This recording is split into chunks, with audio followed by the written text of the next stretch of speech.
Brought to you by Kellogg's, the folks who bring the best to you each morning. The widest choice of cereals in the forms you like best. Yours from Kellogg's of Battle Creek. Now let's all play What's My Line?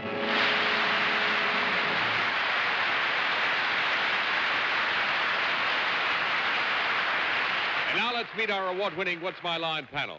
First, the popular columnist whose voice of Broadway appears in papers from coast to coast, Miss Dorothy Kilgallen.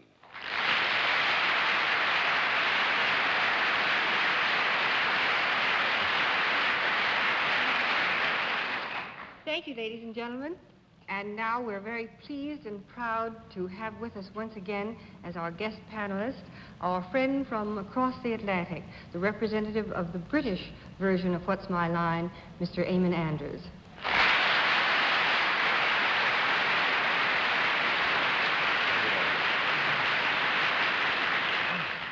And once more with feeling, I introduce that Broadway star who is the glass of fashion and the mold of form, Arlene Francis.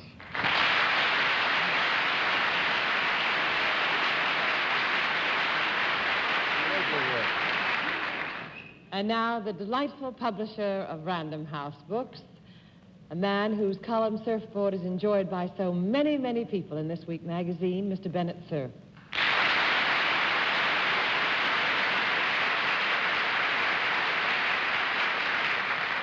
And here's a man who's kept What's My Line on the rails for lo these many Sunday nights. Our erudite panel moderator, John Daly.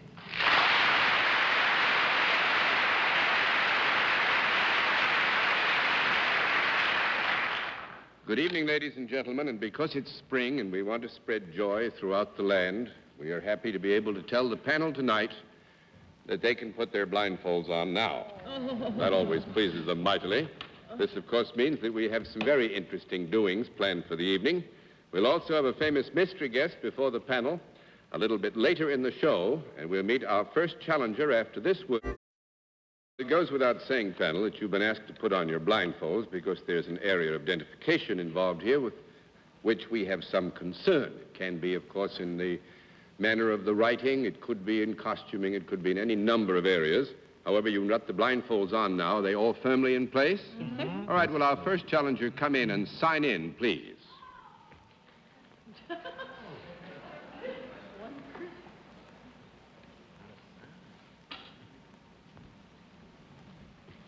All right. Are you familiar with the way we keep score on this? I am. In that event, then, let's let the folks at home and our friends who have joined us here in the theater know exactly what your line is.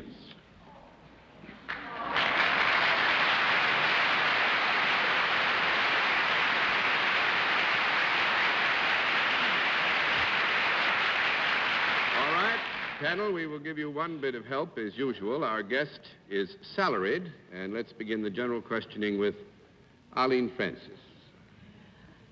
If we didn't have our masks on, would we recognize who you are immediately?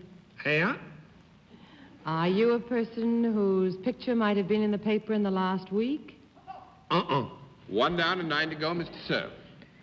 Are you wearing at the present time a costume that would be a little bit different than the ordinary stroller down Fifth Avenue would wear?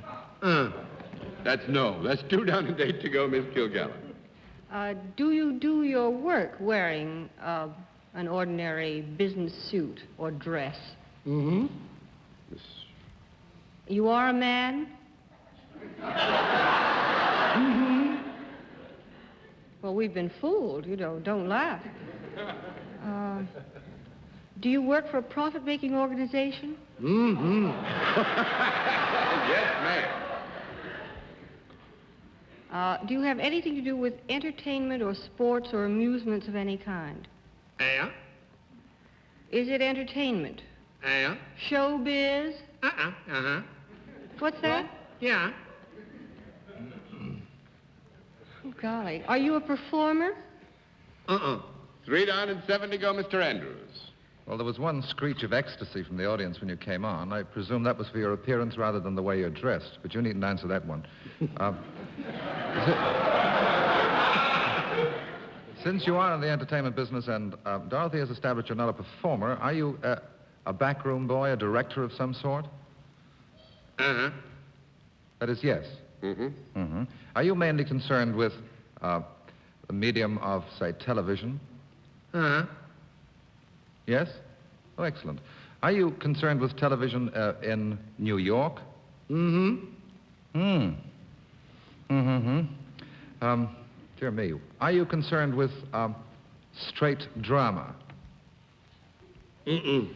4 down and 6 to go, Miss Francis.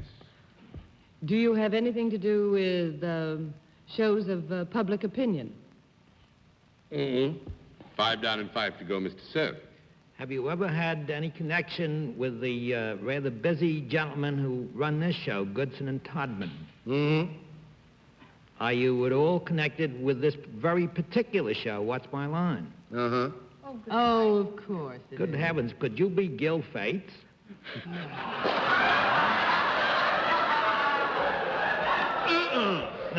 down and 4 to go, Miss Kilgallen. But I thought he was in Europe. Is Who? it Franklin Gil Heller? Fates? No, he's here. Franklin Heller?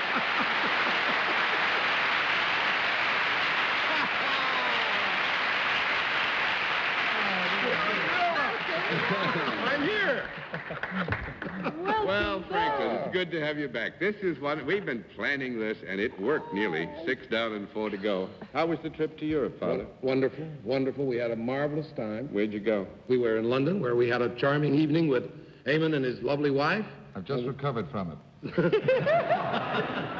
And we were in Italy and Spain and in Paris, and here we are back in New York. Did you miss us? Yes. We missed you. Well, thank you. Missed you, almost missed you tonight. Well, let's see what happened while you were away. We inaugurated spring officially last Sunday. Oh, yes, I heard about We that. had a visitor we hadn't planned on. Outside of that, the panel hasn't distinguished itself, really. Wasn't bad, but it wasn't good. I've been brilliant. Oh, of course. I've been brilliant.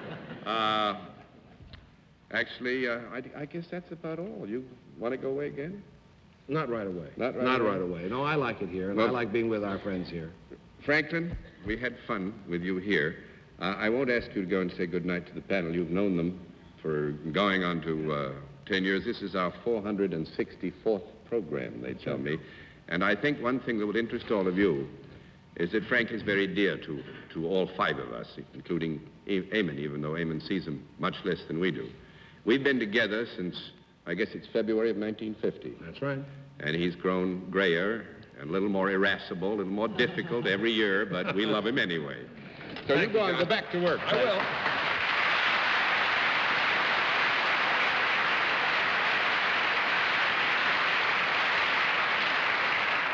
That was fun, panel. I got to say, we don't give you much faulting on that one because we did everything in the world to confuse you. We told the panel that Frank wouldn't be back till next weekend.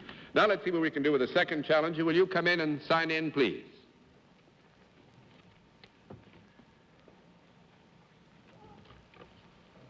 Harold? Harold, where is it? Right. What will you be?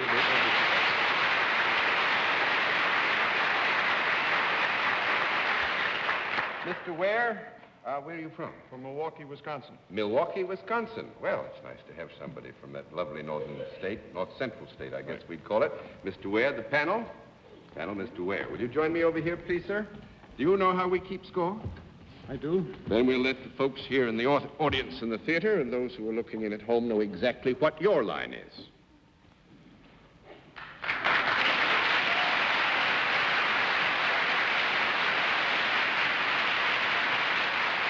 All right, panel, we will tell you that Mr. Ware is likewise salaried, and let's begin the general questioning with Mr. Andrews.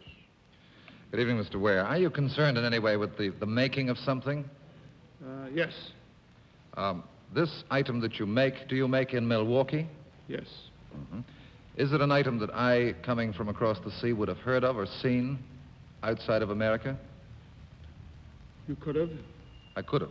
Is it an item that if I had one, I would find in the home? If you had one you would find in the home? You mean in your home? My home. Would you keep it in the home? No. That's good. 1 I thought down and that was 9 to what was gonna go. happen at the Miss end of Francis. Well, then, is this something that would be found out of doors? No. All righty. May I have a small conference? Not in the home, and it's Not in the not home and not outdoors. out of doors. It's locked up.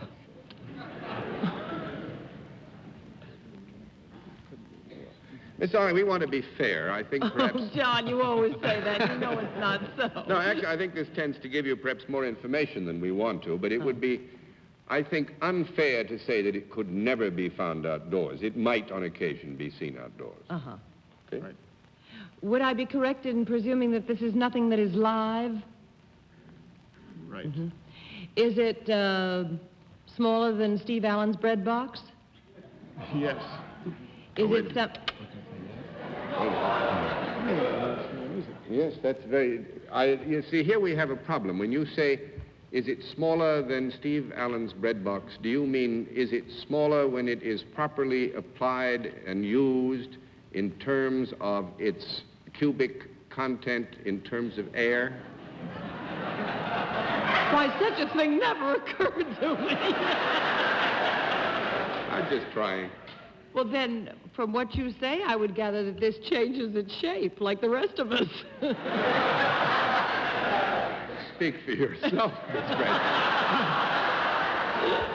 Now, I think with Mr. Ware's position, it's a point that needs clarification. We might as well clarify it here for all time. There are some products which may be reduced by folding or some other mechanical action, which could be inserted in that guise. I see. Thank But you. when in proper use, taking the general bulk of the use itself, you would not hold that they could properly be inserted in a bread box. Say no at the end of it. Well, then I gather it is something that you would not put into a bread box. You would not. Uh-huh. Is it anything that comes in contact with the person? No. John is thinking up another long answer for us, aren't you, darling? Well, here again, Mr. Ware, with your permission, there is a period, certainly in its use, when we would have to agree it does come into contact with a person. You'd handle it, yes. Yes. Is it useful rather than decorative? Yes. Would anything happen to it if it got into the water? It would get wet?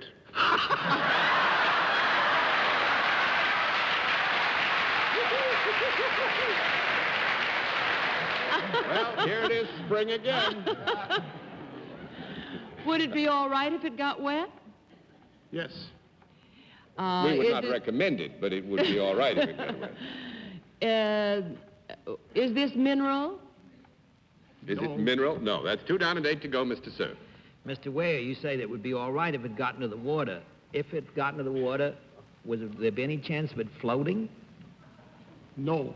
Oh, yes. I beg your pardon. Yes and no. Under certain circumstances, it would float. Under other circumstances, it might not. What you are trying to get me to ask, and I will, so you can give me the no, does this thing inflate? In other words, is it sometimes blowing up to be bigger than it other times is? No. Thank you very much. I 3 expect- down, 7 to go, Miss Kilgallen. Mr. Ware, you have said that this is not alive, and you've said that it's not mineral. Is it solid, at any rate, rather than liquid? Yes. You can feel it. Don't give him any more. Well, I can feel liquid, too. I'll say.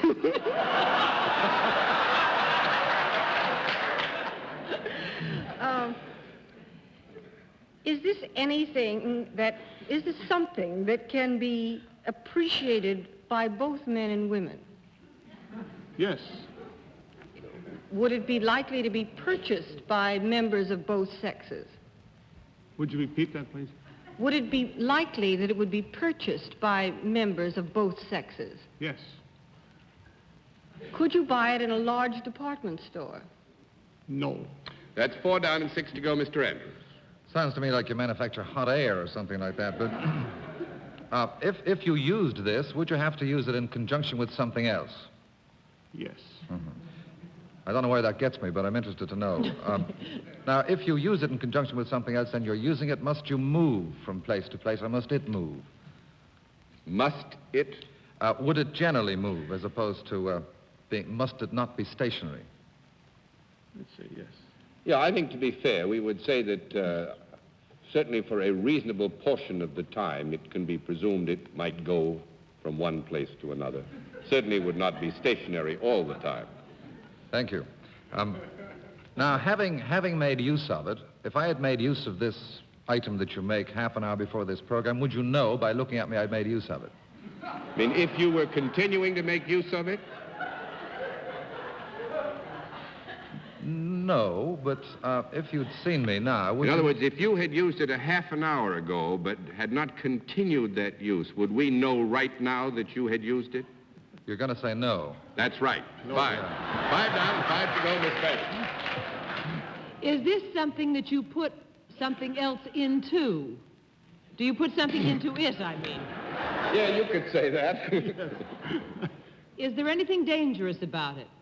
No. No, I didn't think so. 6 down and 4 to go, Mr. Cerf. Mr. Ware, might this be used as some kind of a fuel to make something move? No. 7 down and Just 3 a to go. fuel. Mr. Ware, is this product ever used by the armed forces? No. 8 down and 2 to go, Mr. Andrews. Is this product ever used more by women than by men? Wait a moment.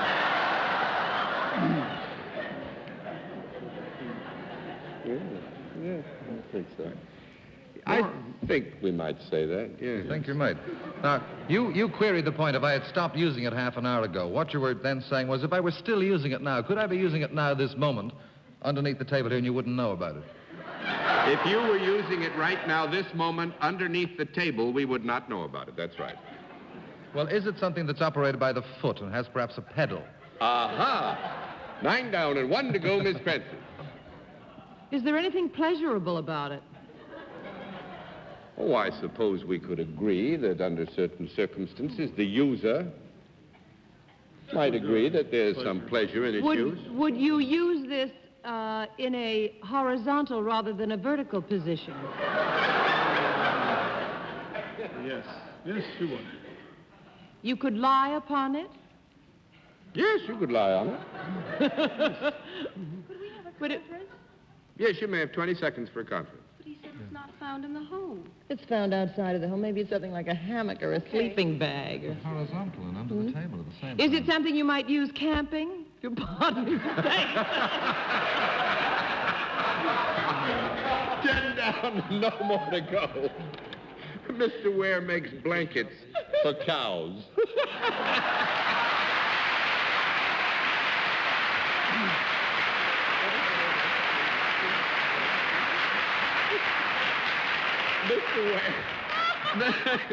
Mr. Ware is vice president of Arlene and Company, which manufactures Can't Come Off. These are blankets for cows. They're nailed on? Yes, sir. John, then I think it's mean to say, and I have it right here in my notes, it's all right if it gets wet. We said it was all. It doesn't It's damage. not nice to the cow. Well, the cow doesn't like it, but it doesn't damage it. Not a raincoat, it's a blanket. No, but I rush to say when you have a show animal, for instance, they put on one of Mr. Ware's Can't Come Offs so that they won't Why mess can't up it their come coats. off? Why can't it come off? Well, that's our trade name, you see. It can come off, in other words. It can be taken The off. cow You're takes it fooling the off. cows. It has 3 uses. A sick cow wears them, a show animal wears them, and if they're going to ship cows, to be sure they don't break their skin or mess up their fur, they put on a blanket. Sounds like rather fun. Oh, yeah, I think the cows like it, I They understand. come in different colors and models and things like that. They Well, do. they come in different models, well, that's very interesting. That's... Next week you'll have a cow's valet. Thank you, Mr. Ware. It was loads of fun. Nice to have you with us. Watch my life.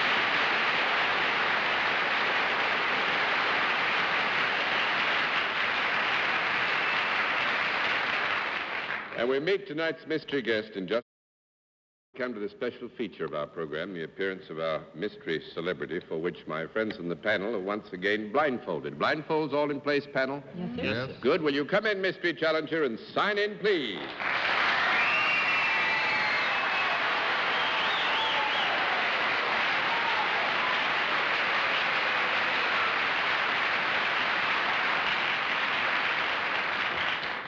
All right, panel, as you know, in the case of our mystery guest, we go to a different form of questioning. You will ask one question at a time, in turn, moving clockwise, and let's begin with Dorothy Kilgallen. That reception was rather wild. Are you a singer? I didn't understand her. She wanted to know, are you a singer? Do you sing? Oh, sometimes I do. Mr. Andrews? The audience seem amused at that. I would take it that you sing more often professionally than you do anything else professionally. I would say more or less, yes. Miss Francis? Are you appearing on the New York scene in a play or at the Metropolitan? What'd she say? Are you appearing on the New York scene in a play or at the Metropolitan, on Broadway generally? Oh, yes, I am. Mr. Cerf? Would it be possible that what you're appearing in or about to appear in is a movie rather than a play?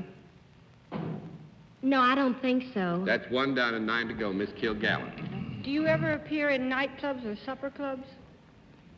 Once I did. Mr. Andrews? You have a lovely voice anyway. Have you ever appeared in London? No, I'd like to go there sometime, though. Let me know when you're going. 8 to go, Miss Francis. Are you appearing at the present time in a musical comedy? If you sing? Well, what do you think, Mr. John? Looks like Would you call that a comedy? Or? I think it has elements of comedy. I'm not sure that we would specifically classify it as a musical comedy. I think on the basis that there is an area of doubt and we've given them more information than we should, we'll flip a card anyway. 3 down and 7 to go, Mr. Cerf. This isn't a question. We've established there is music in the play that you are appearing in. That has been established. Would the composer of the music for that play be a very well-known composer? Oh, very well known. Let's see now. Yes, he's written a few songs. Miss Kilgallen. Good night. Have you made an album in which you wear a straw hat and it's a big close-up of you on the cover? Well, I made a couple of albums, but I don't exactly remember which one you mean. Well, with a straw hat. Did you ever make one of those? A big close-up of you kind of looking like this with a straw hat? Have you got black hair? And a yes, ponytail? kind of blackish, Pat Suzuki?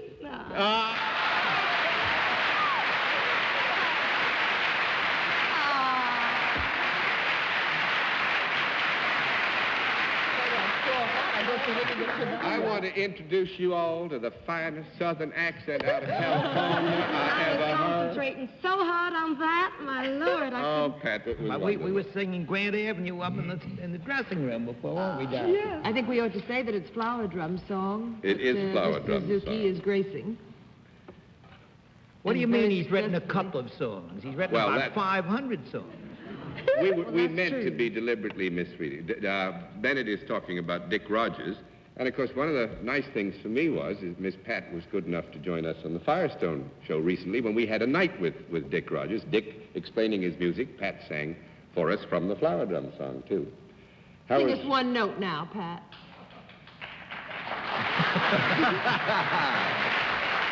Well, I'll tell you what, I lost my singing voice at the Yankee Stadium today because, well, I'm sure Mickey Mantle will get out of his batting slump. But, I kind of gave it to him today. Well, Mickey's got you going I know that's that all he needs. this is the thing that'll really, after today, he'll really start hitting them.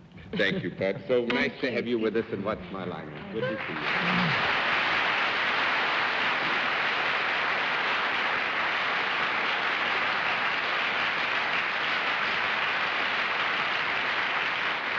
We'll be back after this word from our alternate sponsor. Well, it's been a grand night. Nice to have you with us again, Eamonn. Wonderful to have Frank Heller back from his trip to Europe, and nice to meet Pat Suzuki on What's My Line. She's a very talented and wonderful young lady. On that happy note, good night, Miss Dorothy Kilgallen.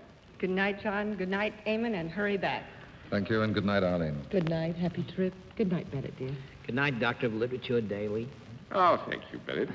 Good night, Mr. Cerf. Good night, ladies and gentlemen, and thanks for being with us on What's My Line. Transportation for contestants on What's My Line is arranged by United Airlines. What's My Line is a CBS television network production in association with Mark Goodson and Bill Todman. This is Hal Sims speaking.